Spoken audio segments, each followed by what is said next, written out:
नमस्कार दोस्तों, आज की न्यूज में आपका स्वागत है। दोस्तों, 2 सालों से रूस यूक्रेन के बीच लड़ाई चल रही है। दुनिया के सभी शक्तिशाली देश अपने अपने गुट तय कर चुके हैं, लेकिन केवल और केवल भारत एक ऐसा देश है जो पश्चिमी देशों के जबरदस्त दबाव के बाद भी किसी भी एक गुट में शामिल नहीं होना चाहता। या यूं भी कह सकते हैं कि केवल भारत ही एक ऐसा देश है जो पश्चिम के दबाव के बाद भी रूस के खिलाफ नहीं हो पा रहा।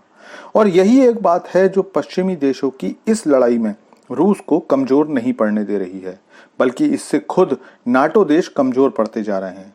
लेकिन अब पश्चिमी देशों के समूह ने एक नया तरीका अपनाया है जिससे कि वो भारत का समर्थन प्राप्त कर सके, और इसी के बारे में मैं आज आपको बताने वाला हूं।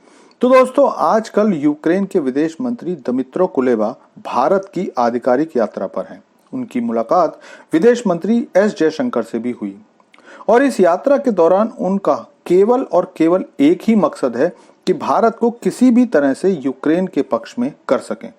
इस तरह की कोशिश नाटो देश पहले भी करते रहे हैं। पहले अमेरिका ने भारत पर दबाव डाला था कि वो रूस के खिलाफ बयान दे, लेकिन भारत ने इसे नहीं माना। उसके बाद नाटो ने पूरी कोशिश की कि भारत रूस से तेल खरीदना बंद कर दे, क्योंकि भारत के तेल खरीद से रूस पर लगाए गए आर्थिक प्रतिबंध बेकार सिद्ध हो रहे थे, लेकिन भारत नहीं माना। फिर नाटो और अमेरिका ने भारत पर यूक्रेन को हथियार देने की बात कही, लेकिन उसे भी भारत ने अस्वीकार कर दिया।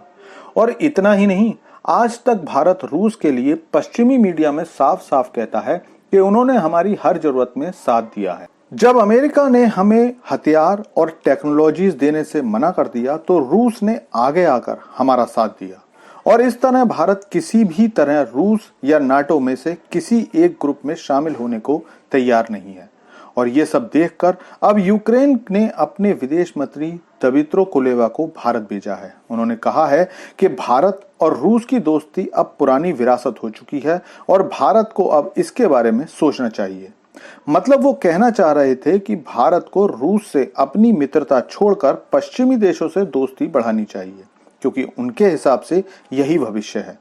उनके अनुसार यूक्रेन के लिए रूस को आर्म्स के लिए किसी भी तरह की हेल्प रेड लाइन है, और भारत को इस बारे में सोचना चाहिए। लेकिन अब आपका सवाल होगा कि क्या भारत इस बारे में सोचेगा? तो दोस्तों, भारत अपना रुख पहले ही साफ कर चुका है। भारत जानता है कि भले ही अमेरिका और नाटो देश रूस को पसंद न करते हों, लेकिन रूस भारत के अंदरूनी मामलों में हस्तक्षेप करता कभी नहीं दिखता। जबकि हाल फिलहाल में भारत में हुए कई घटनाओं पर अमेरिका और उसके मित्र देशों ने अनावश्यक टिप्पणी की है। इसके अलावा भारत अपना हित सामने रखकर अब फैसला ले रहा है। 2022 में भारत ने रूस से सस्ता तेल लिया तो भारत ने जी भर के खरीदा, यहां तक कि रिफाइंड करके यूरोप को भी भेजा। लेकिन जब हमें लगा कि अब रूस से तेल लेना लाभदायक नहीं है तो भारत ने अमेरिका और इराक और कुछ अफ्रीकी देशों से तेल लेना शुरू कर दिया।